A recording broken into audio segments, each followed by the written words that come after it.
జీడిమెట్లలో సంచలనం సృష్టించిన అంజలి హత్య కేసులో ప్రస్తుతం మనం శివ నివాసం వద్ద ఉన్నాం. శివది నల్గొండ జిల్లా చండూరు నివాసి, చండూరులో ఉన్నాం.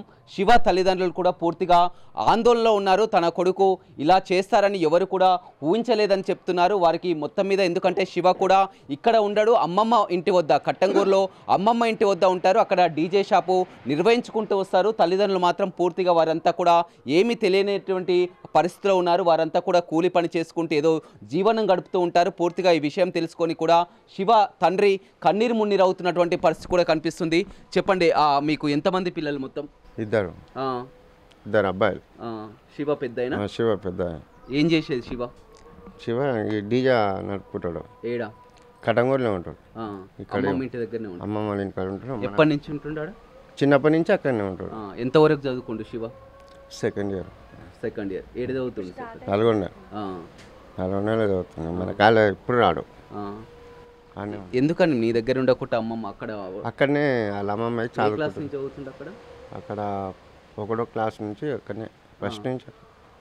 అప్పుడప్పుడు సెలవులలో ఇట్లా కలిసి అప్పుడప్పుడు వచ్చేది పోయేది. ఎప్పుడు ఉండపోయేది, ఒక్కరోజు గిట్ట ఉండపోయేది. మన కాడ వచ్చేది పోయేది. మరి అమ్మాయి ఎలా పరిచయం శివ? తెలియదు, నాకు తెలియదు అన్న. చదువులో ఎప్పుడన్నా చెప్పలేదా ఈ విధంగా అమ్మాయితో? మొన్న వీడికి వచ్చింది నాకు తెలిస్తే నేను అప్పటికి వెళ్ళిపోవాలని చెప్పేసిన. ఎవరు చుట్టాలు పిండికి వచ్చిన అన్నాడు గంతే. ఎందుకు అమ్మాయిని తీసుకొచ్చినామని మందలిచ్చిన. ఎవరు అమ్మాయి అంటే ఫ్రెండ్ వాళ్ళు అని అన్నాడు. ఫ్రెండ్ అంటే నీ సారా అని పనికి వెళ్ళిపోయినా.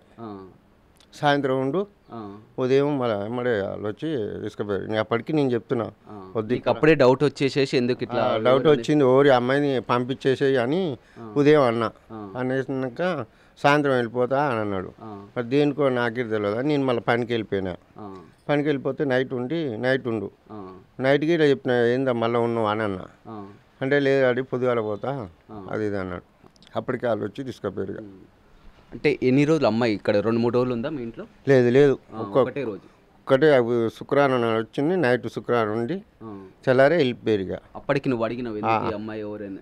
అడిగితే చెప్పలేదు. మన అది గిట్టి నాకు చెప్పలే.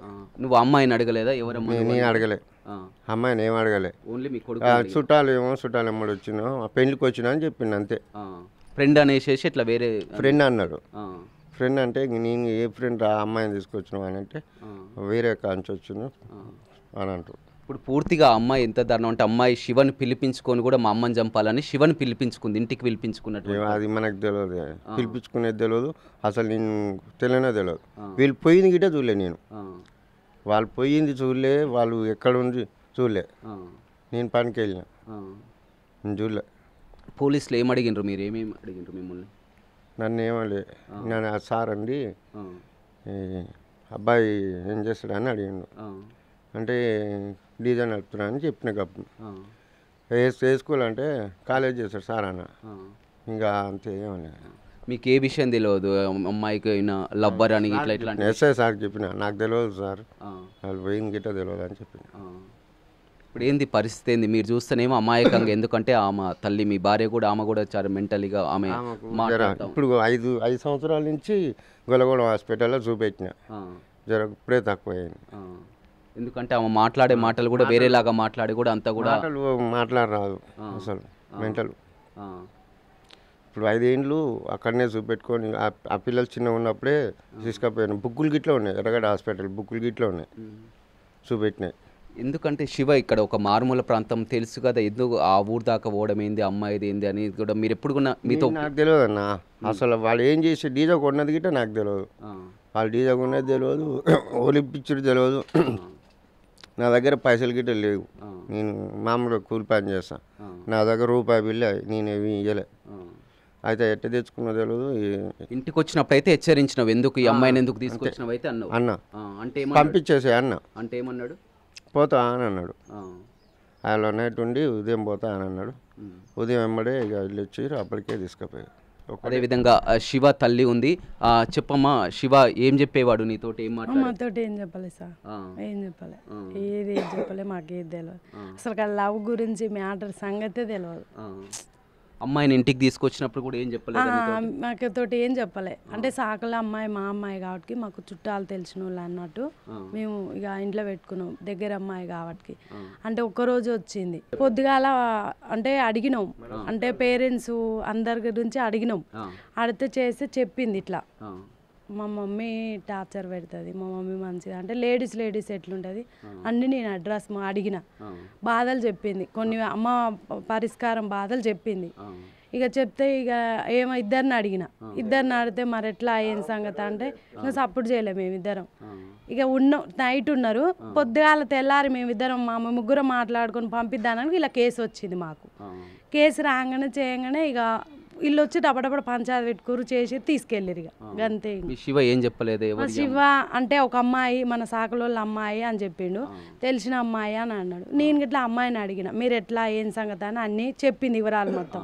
చెప్పంగా చేయగానే మరి రేపు పంపిద్దాను రా అని అబ్బాయితో మాట్లాడిన పంపిద్దాను అనగా ఇవన్నీ అడ్రస్లు వచ్చినాయి ఇవన్నీ దబ్బరు మీద పంచాయతీ వచ్చింది అంతే ఇక వాళ్ళ అమ్మ ఇబ్బంది పెట్టేదంటనా వాళ్ళ అమ్మ మా గిట కొంచెం చెప్పింది అంటే మా అమ్మ బాధలు పెడుతుంది ఇట్లా మా అమ్మ పరిస్థితి ఎందుకో ఏమో తెలియదు కానీ కొన్ని బాధలు అయితే పెట్టింది ఆడ మనిషి లెక్క అని బాధపడ్డది మాతోటైతే కొన్ని బాధలు చెప్పింది కానీ ఆ బాధలు ఇప్పుడు సార్లు వల్ల టీవీలో చూపెట్టి ఏందమ్మా మీ శివ పరిస్థితి ఏంది పాపం ఇంకా మా శివ పరిస్థితి అంటే ఇంకా నేనేం చెప్పాలి ఎందుకంటే అమ్మాయి ఫోన్ చేసినందుకు వెళ్ళిండు శివ అక్కడికి వెళ్ళిండు అంటే ఫస్ట్ ఈ అన్ని మ్యాటర్లు వదిలిపెట్టండి సార్ ఇప్పుడు ఆ మర్డర్ సంగతి ఒక విషయం మాట్లాడుతున్నా నేను ఆ అమ్మాయి పరిస్థితి వల్ల మా ఇద్దరు పిల్లలు ఇరికిర్రు అలా ఇరికిన వల్ల ఇప్పుడు ఆ పరిస్థితి ఏందో అమ్మాయిని బిర్రు చేస్తే నా పిల్లలకి శిక్ష అన్నమాట బయట పడుతుంది నా డౌట్ అదొక్కటి కేవలం అమ్మాయి తప్ప అని నేను చెప్పలేను ఎందుకంటే వాళ్ళు నన్ను అంటారు ఇక మొత్తం పరిష్కారం మొత్తం నేను ఏ డీటెయిల్ చెప్పాను నా బాధ నా కడుపులో ఉన్నది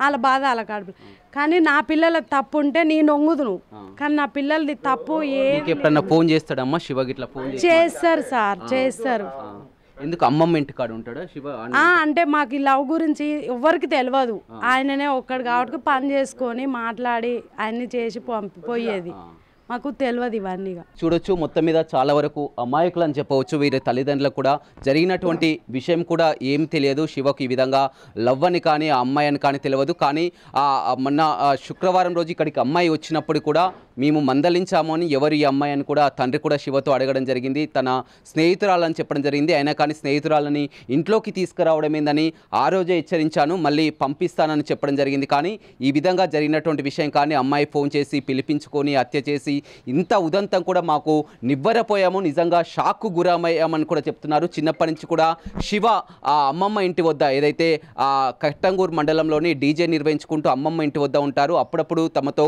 ఫోన్లో మాట్లాడతారు కానీ ఇంత దారుణమైనటువంటి పరిస్థితి మేము ఊహించలేదని చెప్తున్నారు అదేవిధంగా తల్లి కూడా కామెకు కాస్త మెంటల్గా కూడా ఏం మాట్లాడుతుండో కూడా తెలియలేని పరిస్థితి ఇటీవల మాట్లాడినటువంటి మీడియాలో కూడా ఆయన క్లారిఫికేషన్ ఇచ్చినటువంటి పరిస్థితి కనిపించింది ఏదేమైనప్పటికీ కూడా శివ విషయంలో జరిగింది చాలా వరకు కూడా అమ్మాయి చాలా వరకు విషయాలు కూడా మాతో పంచుకుంది షేర్ చేసుకున్నటువంటి పరిస్థితి జరిగింది అలాంటి దారుణమైనటువంటి ఘటన అనేది జరగకూడదు జరిగిందని కూడా శివ తల్లిదండ్రులు పశ్చాత్తాప పడుతున్నటువంటి పరిస్థితి అయితే కనపడుతుంది రవితో రమేష్ బిగ్ టీవీ నల్గొండ